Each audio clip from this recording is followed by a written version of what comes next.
America के लगभग 50,000 सैनिक ईरान को चारों ओर से घेर कर खड़े हैं।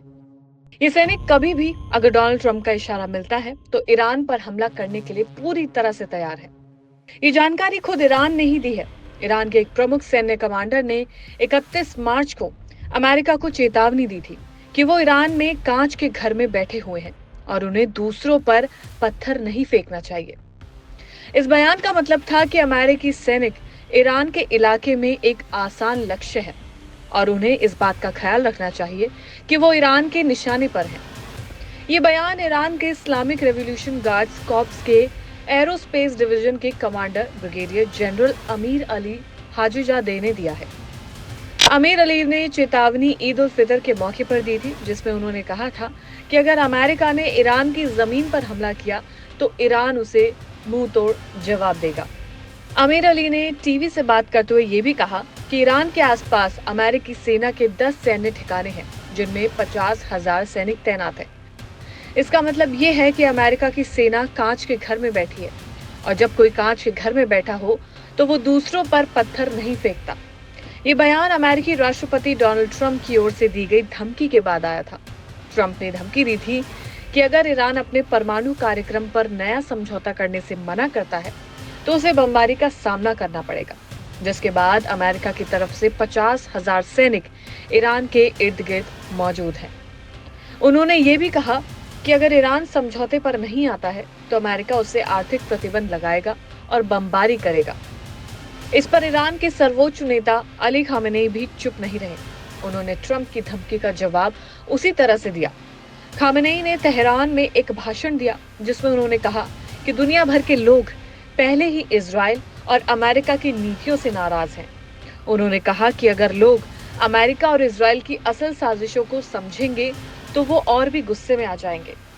इसके बाद खामेनेई ने कहा कि अमेरिका और इजराइल हमेशा से ईरान के खिलाफ दुश्मनी रखते हैं। वो हमें धमकाते रहते हैं, लेकिन हमें नहीं लगता कि वो हम पर हमला करेंगे।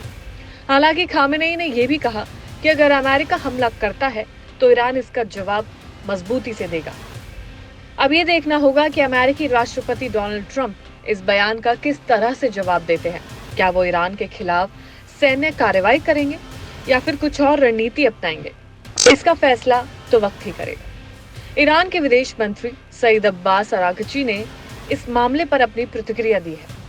उन्होंने संयुक्त राष्ट्र की परमाणु निगरानी संस्था यानी कि IAEA से ये साफ करने को कहा है कि अमेरिका द्वारा दिए गए धमकियों के बीच उनके देश के शांतिपूर्ण परमाणु कार्यक्रम को खतरा है। इन्होंने कहा कि 1 मार्च को IAEA के महानिदेशक राफेल ग्रॉसी से फोन पर बातचीत की गई थी, जिसके दौरान ये बयान दिया गया। उन्होंने ये टिप्पणी अमेरिकी राष्ट्रपति डोनाल्ड ट्रंप की ओर से 30 मार्च को दी गई धमकी के संदर्भ में दी। ट्रंप ने कहा कि अगर ईरान परमाणु कार्यक्रम पर अमेरिका से समझौता नहीं करता है तो अमेरिका ईरान के परमाणु जगहों पर बमबारी करेगा। अरागची ने ग्रॉसी को बताया कि ईरान अपने परमाणु कार्यक्रम की सुरक्षा के लिए जरूरी कदम उठाएगा जब तक कि उसके खिलाफ खतरे बने रहते हैं।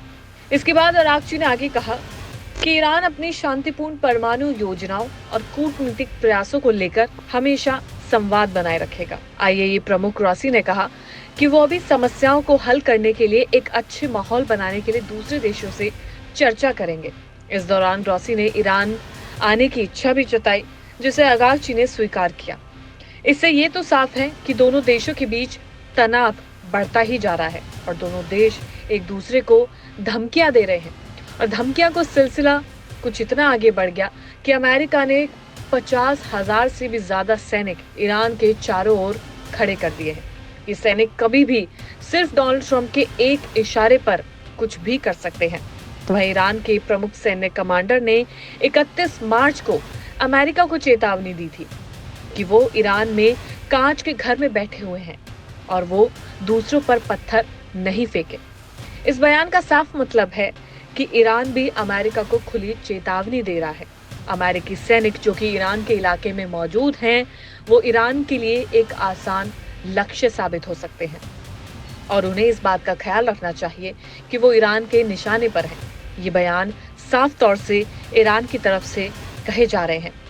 ये बयान ईरान के इस्लामिक रेवोल्यूशन गार्ड्स कॉर्प्स यानी कि IRGC के एरोस्पेस डिवीजन के कमांडर की तरफ से आए हैं और चेतावनी खास तौर पर अमेरिका को भी दी गई है क्योंकि उसके 50,000 सैनिक ईरान के चारों ओर मौजूद हैं। देखने वाली बात यह है कि अमेरिका, ईरान और इजराइल क्या कदम उठाते हैं।